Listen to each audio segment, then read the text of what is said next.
కాకినాడ జిల్లా కత్తిపూడి వద్ద ఘోర రోడ్డు ప్రమాదం జరిగింది. చెన్నై కోల్కతా హైవేపై ఆగి ఉన్న లారీని కారు ఢీకొట్టింది.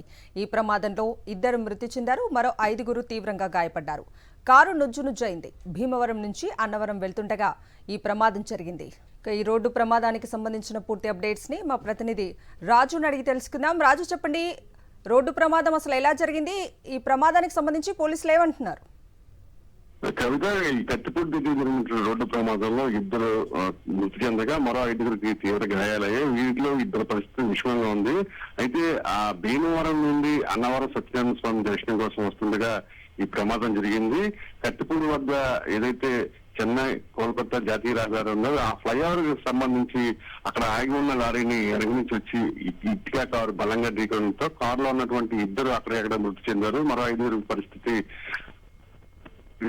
తుని ఏరియా హాస్పిటల్ లో ప్రస్తుతం చికిత్స పొందుతున్నారు. కేవలం పొగమంచు వల్ల విజిబిలిటీ లేకపోవడంతో ఎదురుగా ఉన్న లారీ కనిపించలేదు. అందువల్ల ఈ ప్రమాదం జరిగిందని చెప్పి పోలీసులు చెప్తున్న పరిస్థితి అయితే ఉంది. అక్కడ పోలీసులు చేరుకున్నారు. ప్రమాదం జరిగిన కారణాలను విశ్లేషిస్తున్న పరిస్థితి అయితే ఉంది. ప్రాథమికంగా విజిబిలిటీ లేకపోవడం వల్ల పొగమంచు కారణంగా ఈ రోడ్డు ప్రమాదం జరిగిందని చెప్తున్నారు. అయితే దైవ దర్శనానికి వెళ్తున్న కుటుంబంలో విషాదం అయితే చోటు చేసుకుంది. Kavitha. Right Raju, thank you.